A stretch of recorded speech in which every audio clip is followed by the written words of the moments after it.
Hello everyone, कैसे हैं आप सभी। आई होप काफ़ी अच्छे से ही होंगे। तो देखिए, हम लोग वेरी इंटरेस्टिंग टॉपिक पे पहुंच रहे हैं। प्रोबेबिलिटी, पॉसिबिलिटीज़, हिंदी में बोले तो संभावनाएं।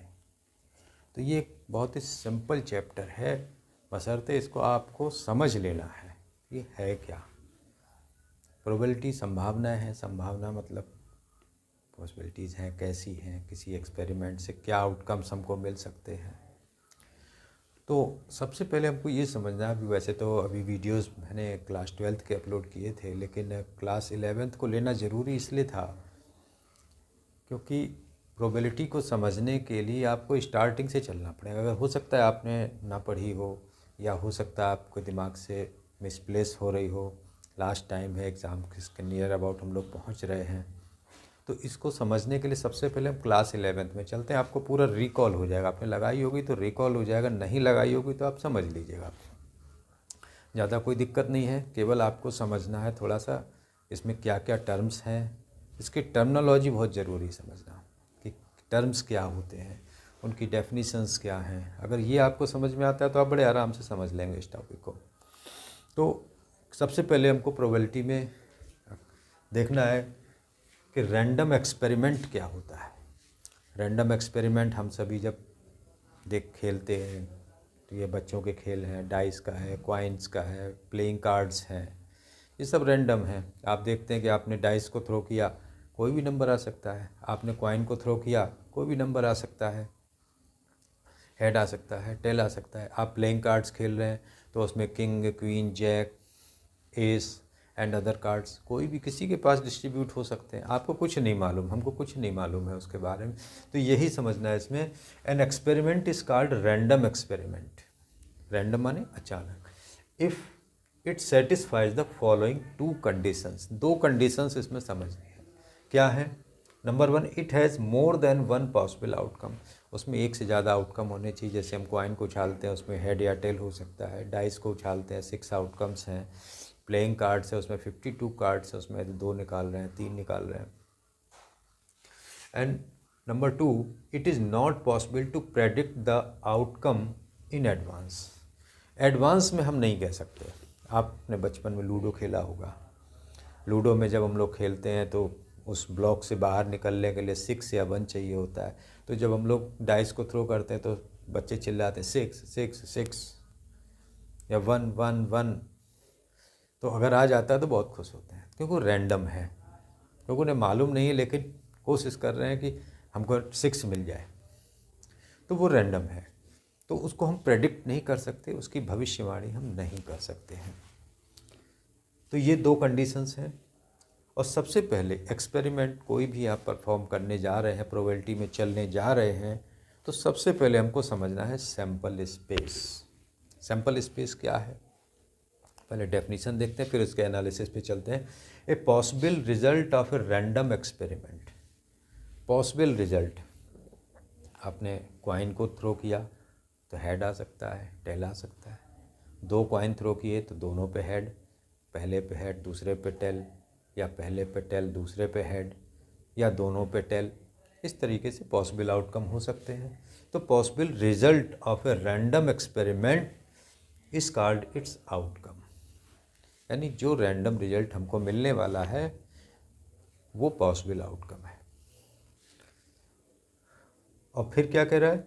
The set of all outcomes, यानी उन ऑल आउटकम्स को हम किसी सेट के रूप में लिखते हैं। जैसे हम लोग ने 11 फर्स्ट चैप्टर में पढ़ा था, सैम्पल सेट्स बनाते थे A B C इस टाइप से। तो जब हम उसका एक सेट बना देंगे,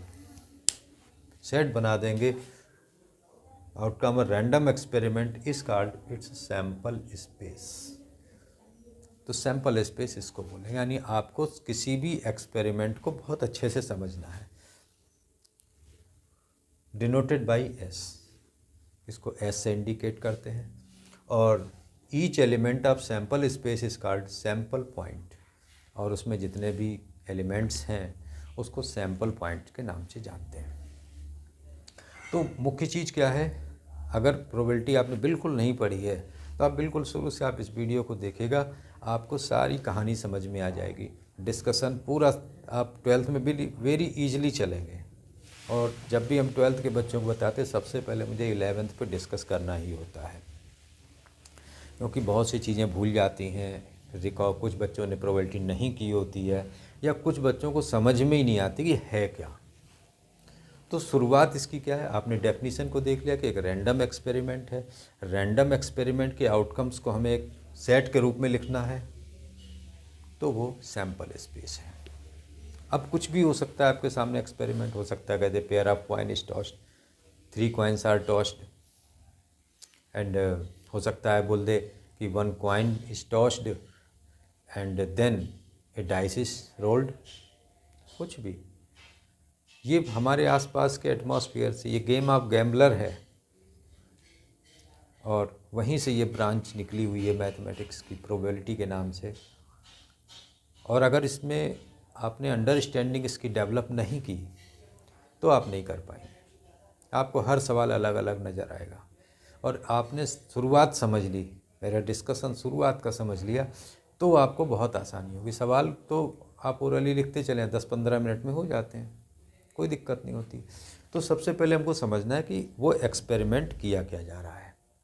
तो सबसे पहले जब हम चलेंगे तो उसका एक्सपेरिमेंट को समझेंगे, और उस एक्सपेरिमेंट को समझ करके हम आगे बढ़ेंगे, उसके आउटकम्स को लिखेंगे। बस इतना सा इस टॉपिक के अंदर है, और ये आपने समझ लिया, फिर सारी कहानी इसी के अंडर चलेगी। और दूसरी चीज़ हम आपको बताएं कि प्रोबेबिलिटी के अंदर फार्मूला सबसे लास्ट में लगता है।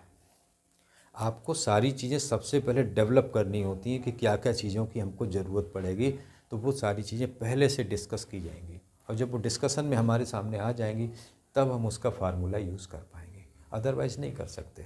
आप समझ ही नहीं पाओगे क्या करें कैसे करें। आप मेरे इस डिस्कशन को समझिएगा, और डिस्कशन को समझ करके आप आगे बढ़िएगा, बड़ी आसानी से आपको प्रोबेबिलिटी समझ में आ जाएगी, कोई दिक्कत नहीं होगी। हमारे जो भी बच्चे हमसे पढ़ते रहे हैं उन सब ने कहा उन्हें आसान लगती है। आगे लेवल पे टफ हो सकती है, लेकिन आपके जो लेवल पे है वो आसान है, कोई ऐसी दिक्कत नहीं है। आप इसको सबसे पहले डेफिनीशंस को नोट कीजिए, मेरा कहना मानिएगा, डायरेक्ट फॉर्मूले पे सवालों पे नहीं चलना है, ये डेफिनीशन समझ लीजिए। मेन चीज़ रैंडम एक्सपेरिमेंट है। रैंडम एक्सपेरिमेंट के आउटकम्स क्या हैं, उन आउटकम्स को हमें एक सेट के रूप में लिखना है, दैट इज़ सैम्पल स्पेस। बस इतना ही टॉपिक इस एक्सरसाइज में रन होना है। सवालों में हम डिस्कस करेंगे, आप देखिएगा इसको भी, आप इसको नोट करें।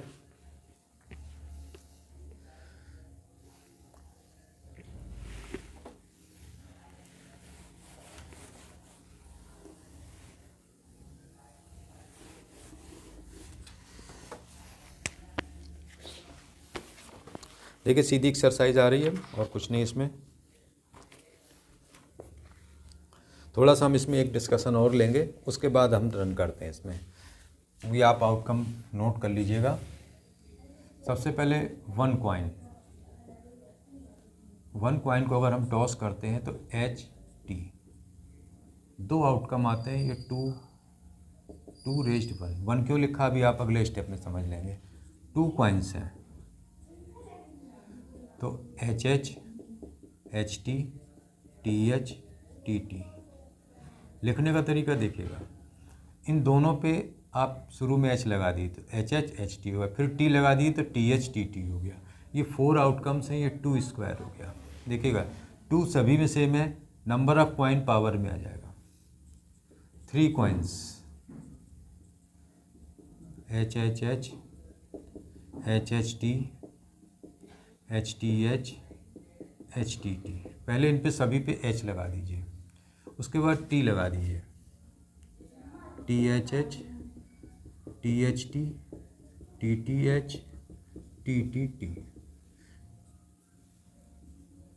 इक्वल टू 8 है। ये 8 मीन्स 2 क्यूब, बेस में 2 रहेगा, नंबर ऑफ कॉइन्स पावर। आपको टोटल आउटकम्स मिल जाएंगे कितने।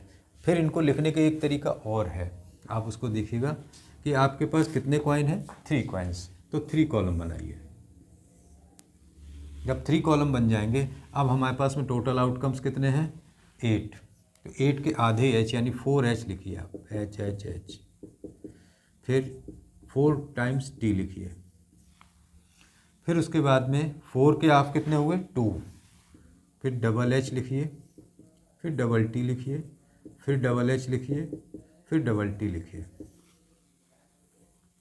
इसके बाद में 2 के भी आधे 1 H T H T H T H T, आपका हो गया।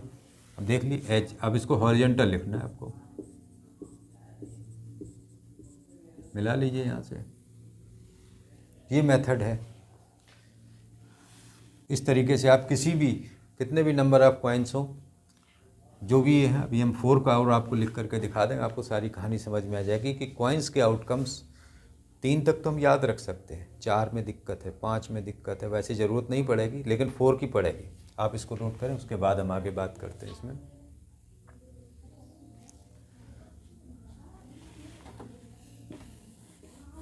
मान लीजिए कि आपके पास से 4 कॉइन्स आ जाते हैं। अब 4 कॉइन्स के आउटकम्स कौन लिखेगा?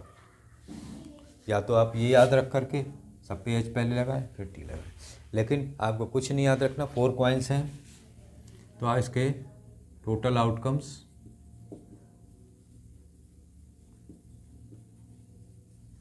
इक्वल टू 2⁴ इक्वल टू 16 आएंगे। अब 16 के आधे एच पहले लिखिए आप, 1 2 3 4 5 6 7 8, फिर 8 टी लिखिए, 1 टी 4 5 6 7 8। उसके बाद में कॉलम कितने बनने हैं आपके? 4, क्योंकि पावर 4 कॉइन्स है। अब 4 के बिहाफ, मतलब हर बार में आधे करने हैं आपको।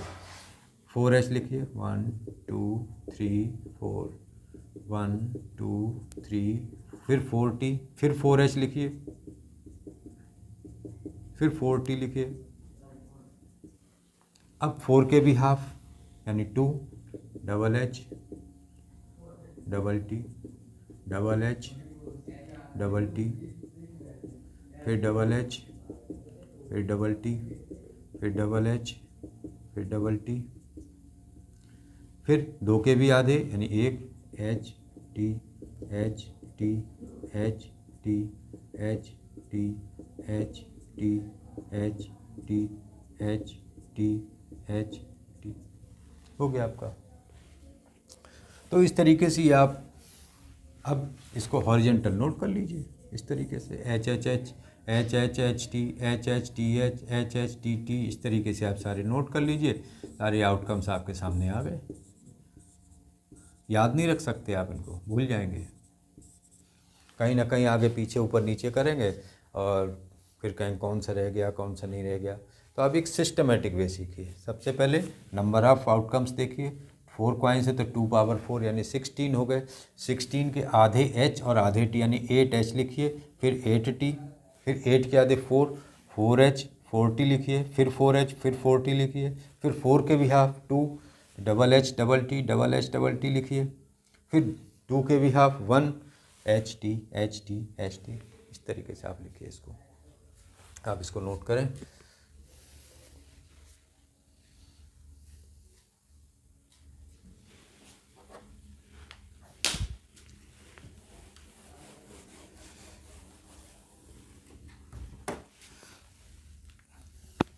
इसके बाद में आते हैं हम डाइस पे। 1 डाइस है मान लीजिए, तो 1 2 3 4 5 6, ये 6 आएंगे तो ये 6 पावर 1। 1 डाइस है तो 6 पावर 1। 2 डाइस है तो आपको कैसे लिखना है? 1 1 1 2 1 3 1 4 1 5 1 6। इसी प्रकार से 2 1 से लेकर के आप 2 6 तक लिखेंगे, 3 1 से लेकर के 3 6 तक आएंगे, 4 1 से लेकर के 4 6 तक, 5 1 से लेकर के 5 6 तक, और फिर 6 1 से लेकर के 6 6 तक आएंगे। इस तरीके से आप लिख सकते हैं इसमें। ये टोटल कितने आएंगे? 36 यानी 6 स्क्वायर आ गए। अगर हम 3 डाइस ले लें तो नंबर ऑफ आउटकम्स क्या होंगे 6 क्यूब यानी 216। इतने लिखने की ज़रूरत नहीं, केवल 2 के आपको ध्यान रखने हैं। इस तरीके से आप इसको याद रख सकते हैं। इसमें एक चीज़ और आती है, एक सम निकालना। सम कैसे निकालते हैं? किसी किसी सवाल बोलेगा गेटिंग सम 7। अब आप रैंडमली कहेंगे, हो कोई बोलेगा 3 4 हो जाएगा, कोई कहेगा 4 3 हो जाएगा, कोई 6 1 बोलेगा। तो आपको बड़ी आसानी से कैसे याद रखना है, ध्यान दीजिएगा। आपको फर्स्ट लाइन में देखना सम, ये 6 का ये 1,6 का सम 7 मिल रहा है। पहला वाला ढूंढ लीजिए कहाँ पे। उसके बाद में इधर एक बढ़ाइए और इधर एक कम कीजिए, और जब ये उल्टा हो जाए बस वहीं रुकना है आपको। इधर बढ़ाएंगे तो ये 2 5 हो गया, 3 4 हो जाएगा, फिर ये 4 3 हो जाएगा, फिर 5 2 हो जाएगा, और फिर 6 1 हो जाएगा। बस रुक जाइए आप, हो गए आपके गेटिंग सम 7 के आउटकम्स। ये चीज़ें छोटी छोटी हैं लेकिन बहुत काम करेंगी जब आप सवाल लगाएंगे तब। इसको आप नोट करें। इसमें एक चीज़ और आती है, डबलेट वर्ड आएगा।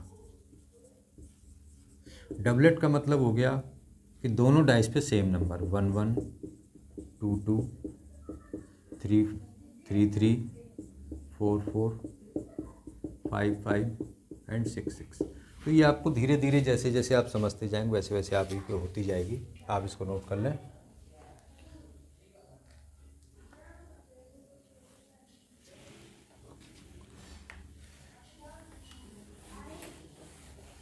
इसके बाद में आता है प्लेइंग कार्ड्स।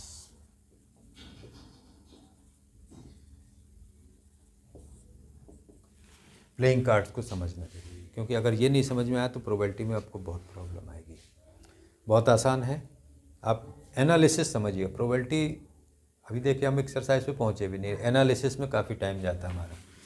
52 प्लेइंग कार्ड्स होते हैं, ये आपको मालूम होंगे। इसके 2 पार्ट होते हैं। कौन कौन से? 26 रेड होते हैं और 26 ब्लैक होते हैं। ये आपको अगर आप न मालूम हो तो आप प्लेइंग कार्ड्स के गड्डी ले लीजिएगा, देख लीजिएगा। इसके भी 2 पार्ट होते हैं और इसके भी 2 पार्ट होते हैं। इसमें 13 डायमंड और 13 हार्ट के होते हैं। आपने देखा होगा लाल रंग का एक पत्ता होता है उसमें, वो हार्ट का हो गया। जो डायमंड है जिसको हम लोग ईट बोलते हैं हिंदी में, ईट का है। 13 क्लब और 13 स्पेड। क्लब माने चिड़ी और स्पेड मीन्स हुक्म। चिड़ी माने आपने देखा होगा ऐसा पत्ता होता है और इसमें ऐसा होता है, इसमें केवल हार्ट होता है और ये इस तरीके से कुछ इस तरीके से बना होता है। तो ये आप एनालिसिस समझ लीजिए। इसके बाद में इसके भी पार्ट होते हैं, पार्ट्स को समझना ज़रूरी है। इनके अंदर 1 किंग, 1 क्वीन, 1 जैक, 1 एस और 9 अदर्स होते हैं, जिनको हम 2 2 9 कह सकते हैं। 2 से ले, जिसको हिंदी में दुक्की से नहला तहला तक बोलते हैं। सॉरी 2 2 10। तो इस तरीके से 9 10 11 12 13 इन सभी के अंदर यही कंडीशन होती है। 1 king, 1 queen, 1 jack, 1 ace, 9 others. इसी तरह क्लब में भी 1 king, 1 queen, 1 jack, 1 ace, 9 others. इसी तरह इसमें भी होते हैं 1 king, 1 queen, 1 jack and 1 ace, 9 others. इसमें फेस कार्ड 4 किंग के होते हैं, 4 क्वीन, 4 जैक, कुल मिला के 12। ऑनर कार्ड जो वैल्यूएबल कहलाते हैं, ऑनर कार्ड्स, ये भी 4 किंग, 4 क्वीन, 4 जैक, 4 एस और आ जाता है, और ये 16 हो जाते हैं। इस तरीके से आपका एनालिसिस है प्लेइंग कार्ड्स का, आप इसको नोट करें। बस इसके बाद में हम लोग सीधे एक्सरसाइज पे पहुंचते हैं।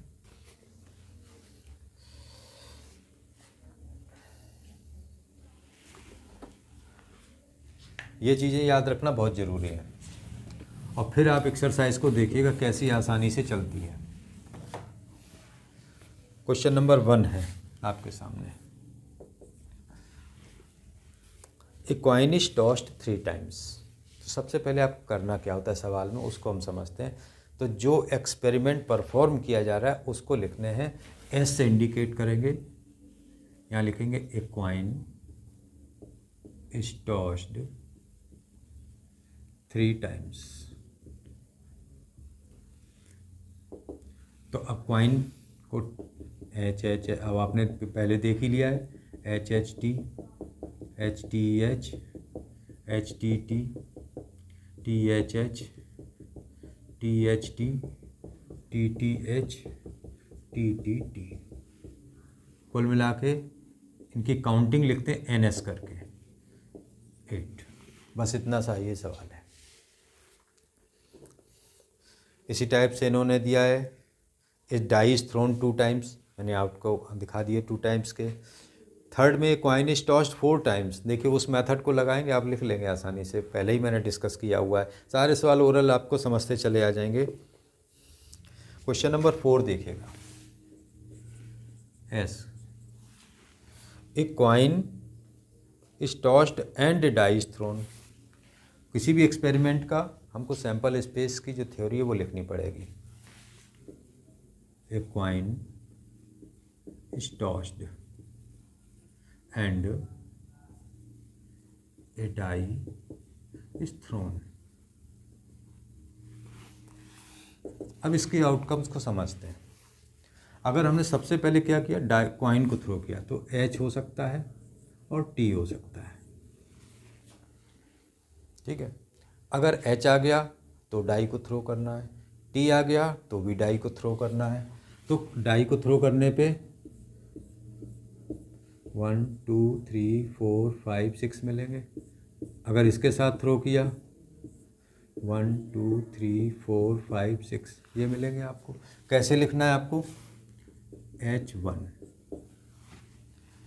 H1, फिर H2, H3, H4, H5, H6।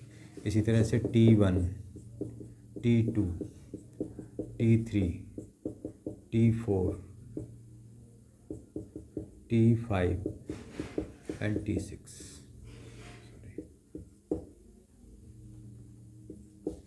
तो आपका NS कितना हो गया, 6 और 12।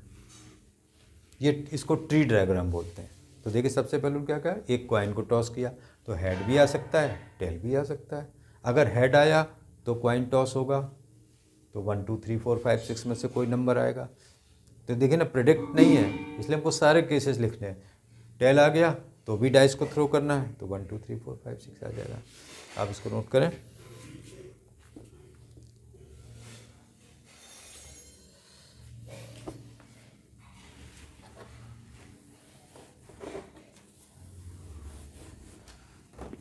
क्वेश्चन नंबर 5 समझिएगा। S a coin is tossed and then a die is rolled, and then a die is rolled only in case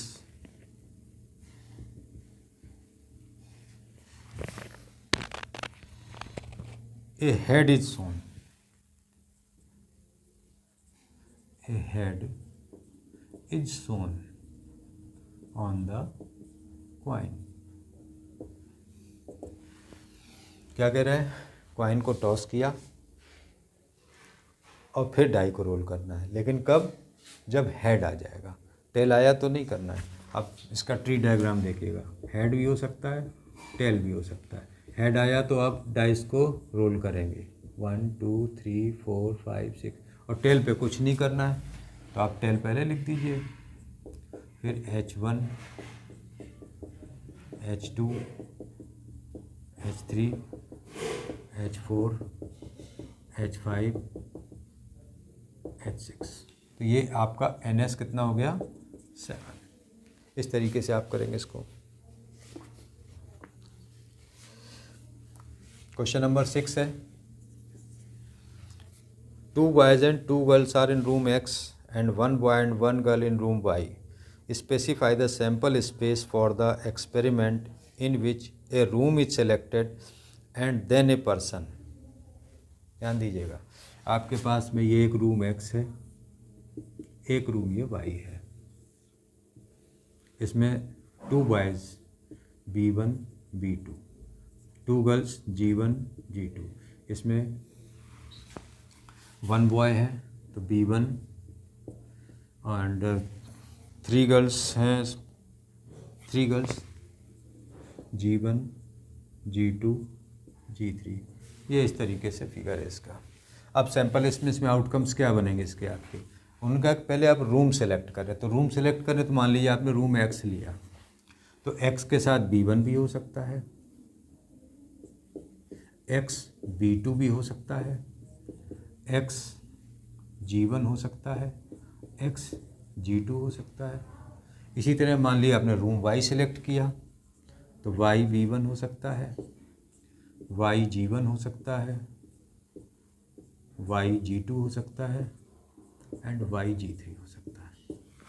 इस तरीके से आपको सेलेक्ट करना है इसमें। आप इसको नोट करें।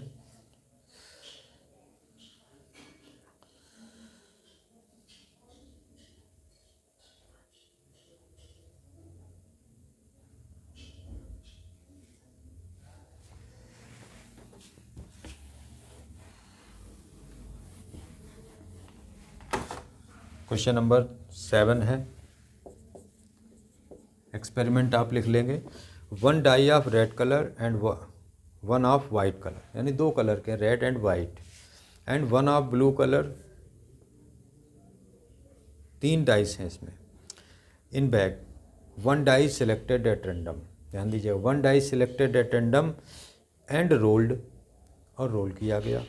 It's colour and the number on uppermost face is noted, यानी कलर भी नोट करना है और नंबर भी नोट करना है।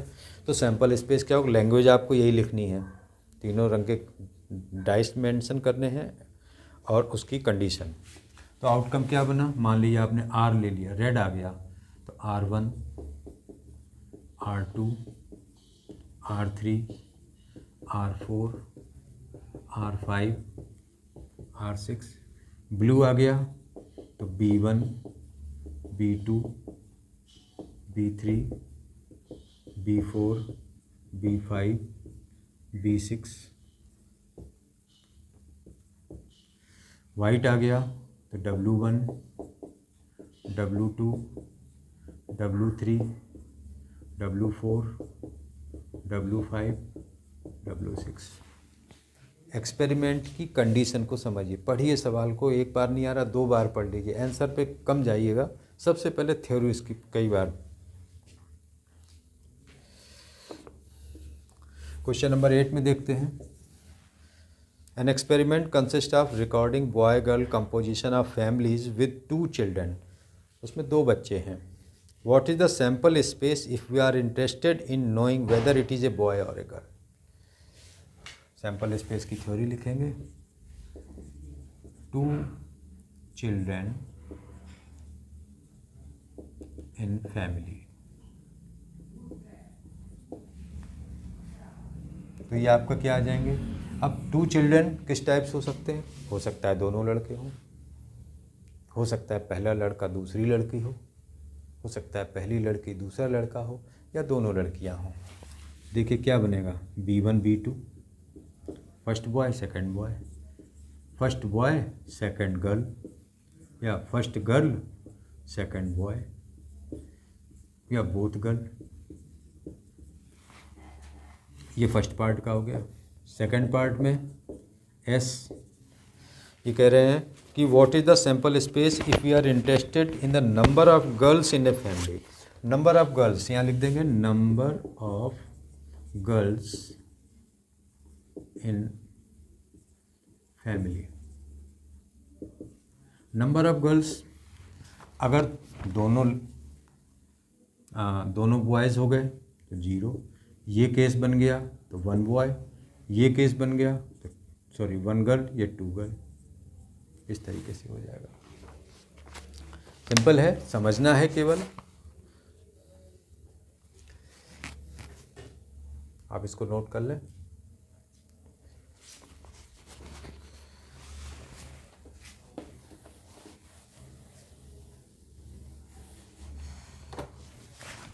क्वेश्चन नंबर 9 है, a box contains 1 red and 3 identical white ball. आप इसको इस तरीके से मेंशन जरूर कर दें थोड़ी। इन box 1 red and 3 identical white balls. S में क्या जाएगा, 2 balls are drawn at random in succession. 2 balls are drawn in succession. Succession का मतलब एक के बाद एक, without replacement.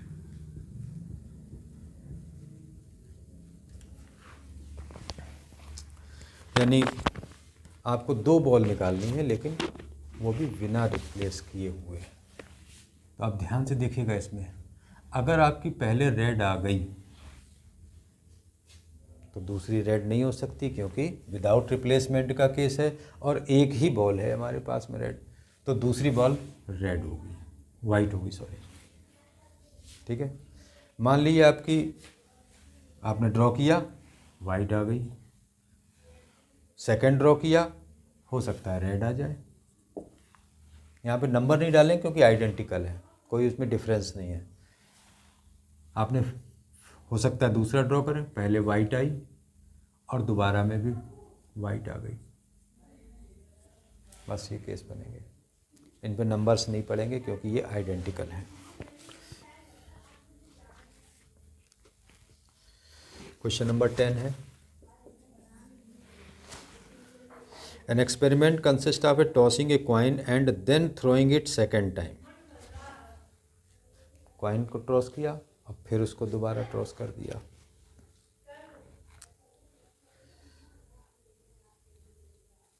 If head occurs, ध्यान दीजिएगा, इफ हेड ऑकर्स, अगर हेड आया तो कॉइन दोबारा टॉस। ध्यान दीजिएगा यहाँ पे HT, हेड आया तो कॉइन को दोबारा टॉस करेंगे तो H या T आ जाएगा। If a tail occurs on the first toss, अगर टेल आ गया तो क्या करना है, ए डाइज रोल्ड वंस, 1 2 3 4 5 6। तो सैम्पल स्पेस आपका क्या बना, लैंग्वेज आपको यही लिखनी है, पूरा जो क्वेश्चन दिया वहीं से लैंग्वेज निकालनी है, कहीं से आपको बाहर से अपनी बनानी नहीं है। Coin is tossed, if head occurs toss a coin dice again coin again, and if tail occurs toss throw a die. बस इतना लिखना है आपको। अब आउटकम लिखेंगे इसके, देखिए HH, फिर HT, फिर T1, T2, T3, T4, T5 and T6। बस हो गए आपके। ट्री डायग्राम बोलते हैं इसको, आप ट्री डायग्राम बना करके डिसाइड कर लें। क्वेश्चन नंबर 11 सिंपल है। Suppose 3 bulbs are selected at random from a lot. Each bulb is tested and classified as defective or not defective. Write the sample space. Bulb is defective, D, or not defective, non defective. इसको अब n लिखना है। तो 3 times है and 3 bulbs are drawn। तो आपके outcomes क्या बने ध्यान दीजिएगा। अब 3 bulbs हैं तो ये 2Q, क्योंकि देखिए 2 ऑप्शन बन रहे हैं। जैसे आपके कॉइन में था ना हेड और टेल, वैसे इसमें 2 ऑप्शन D और N। तो बल्ब कितने निकाल रहे हैं 3, तो 2Q equal to 8।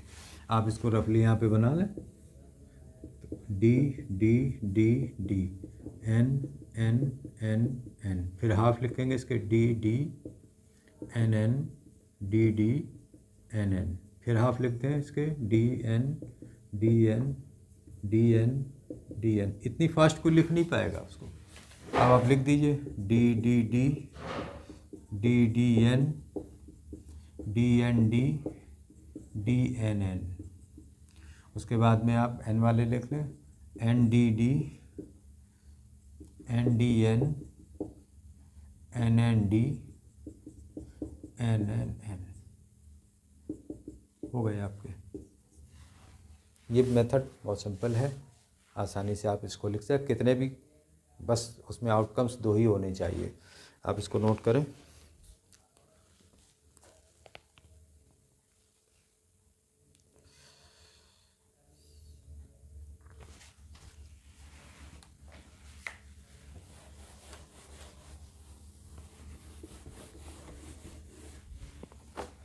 Question number आप 12 समझिएगा। A coin is tossed if the outcome is head. Coin is toss करेंगे तो हेड या टेल। फिर बोल रहे हैं if the outcome is head a die is throne.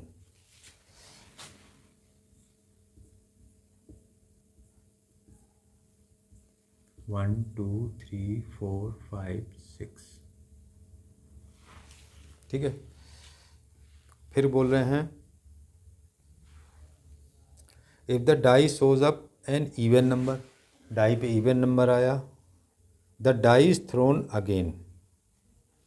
Even number पे यानी इस पे फिर आ जाएगा 1 2 3 4 5 6, फिर इस पे इसी तरीके से 1 2 3 4 5 6, और 6 वाले पे भी 1 2 3 4 5 6। What is the sample space. आप सैम्पल स्पेस लिख दें इसको देख करके। लैंग्वेज आप उसी तरीके से लिख देंगे तो H1 आ जाएगा, H3 आप पहले लिख दें और H5 लिख दें। फिर मैं ले लें H21 H22 H23 H24 H25 H26। इसी तरह से H41 से लेकर के आप H46 तक लिख दें, और फिर H61 से लेकर के H66 तक लिख दें, ठीक है। H66 एंड T, ये भूल मत जाइएगा। इस तरीके से इसका सैंपल स्पेस बन जाएगा। ट्री डायग्राम बना लीजिए, आपको आसानी होगी समझने में, विजुअलिटी हो जाएगी आपकी। आप इसको नोट करें।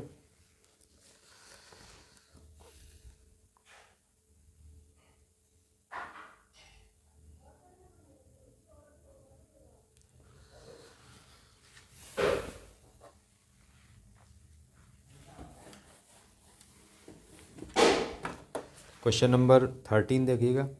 The numbers 1 2 3 4 are written separately on 4 slips of paper. देखिए 1 लिखा, 2 लिखा, 3 लिखा, 4 लिखा। अब कह रहा है इसमें the slips are put in a box and mix thoroughly, उनको बॉक्स में डाल के मिला लिया।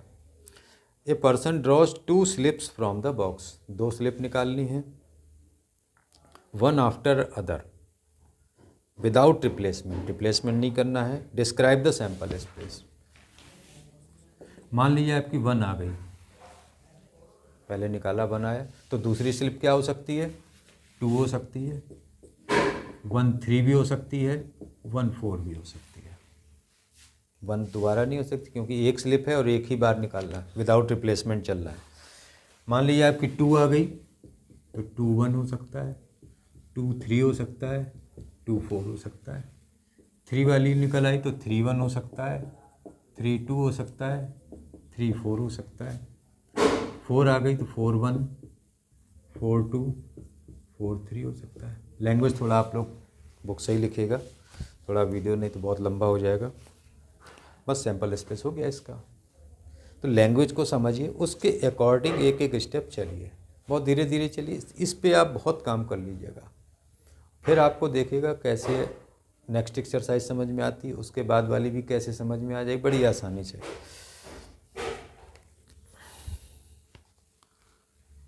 क्वेश्चन नंबर 14 आप कर सकते हैं। 15th भी सिंपल है, कोई इसमें दिक्कत नहीं। 14 15 अब आप इतना करके आएंगे तो 14 15 बड़ी आसानी से समझ लेंगे। क्वेश्चन नंबर 16 को थोड़ा सा डिस्कस करना था। 16 में दिया है a die is thrown repeatedly until a 6 comes up. ध्यान दीजिएगा, इसकी हम लैंग्वेज लिख रहे हैं। A die is thrown until 6 comes up. ध्यान समझिएगा, 6 कम्स अप। लूडो में हम लोग खेलते हैं तो अगर 6 नहीं आया तो वो बंदा बैठा ही रहता है, चाहे वो कितने भी साइकिल लगते जाएं, वो बंदा बैठा ही रहेगा जब तक उसका 6 या 1 नहीं आएगा। वही एक्सपेरिमेंट है ये, ध्यान दीजिएगा। यहाँ पे मान लीजिए आपने थ्रो किया, 6 फर्स्ट पे ही आ गया, एक ये भी हो सकता है ऑप्शन, ठीक है। दूसरा ऑप्शन क्या हो सकता है? 1 6 भी हो सकता है, 2 6 भी हो सकता है, 3 6 हो सकता है, 4 6 हो सकता है, 5 6 हो सकता है। 6 6 नहीं होगा, ध्यान रखिएगा कि जैसे ही 6 आएगा वहीं आपका गेम ओवर हो जाएगा। हो सकता है कि आपको दूसरे में नहीं मिला मौका, तीसरे में हो सकता है ऐसे बन जाए केस, 1 1 6 हो जाए, 1 2 6 हो जाए, 1 3 6 हो जाए। ये इनफाइनाइट तक चलने वाला है लूडो। आप तीनों प्लेयर खेल के निकल जाएं और एक चौथे व्यक्ति का अगर 6 नहीं आया तो वो बैठा ही रहेगा उसके बॉक्स के अंदर, वो नहीं निकल सकता। बिल्कुल इसी टाइप से एग्जाम्पल नंबर 5 भी है, वो भी आप थोड़ा समझिए। बिल्कुल यही है सवाल। Consider the experiment in which coin is tossed repeatedly until A head comes up. A coin is tossed repeatedly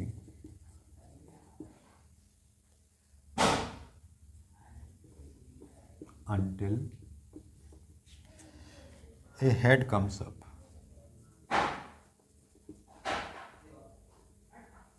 मतलब क्या हो गया कहने का कि उसको कॉइन को तब तक टॉस करना है जब तक उसका हेड नहीं आ जाता। ध्यान दीजिएगा इस पर, पहली बार में आ सकता है। यहाँ पे इसको ब्रेसेस से बंद कर, पहली बार में आ सकता है। हो सकता है कि पहली बार में नहीं आया तो दूसरी बार में आ सकता है, पहली बार टेल आया दूसरी बार हेड आया। हो सकता है कि दूसरी बार में भी नहीं आया तो TH हो सकता है, हो सकता है TH हो जाए। कितने भी, ये इनफाइनाइट तक चलने वाले चीज़ें हैं। क्यों? जब तक आपका हेड नहीं आएगा तब तक आपको रुकना नहीं है, आप उसको टॉस करते रहिए।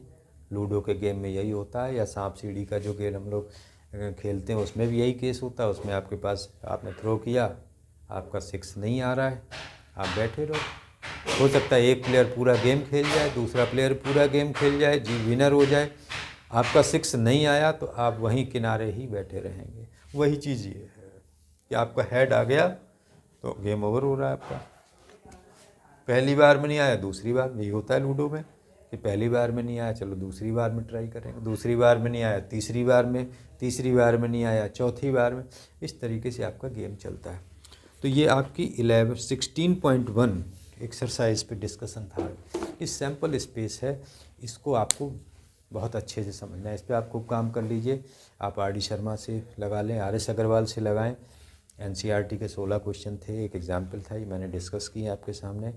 तो ये सैम्पल स्पेस है, रैंडम एक्सपेरिमेंट है, और रैंडम एक्सपेरिमेंट में जितने भी आउटकम्स आते हैं वो सारे हमको लेने होते हैं और उनको सेट बना करके लिखते हैं। जैसे हमने ये सेट बना के लिख दिया, ये सेट बना दिया, यहाँ ब्रेसेस जरूर लगा देंगे।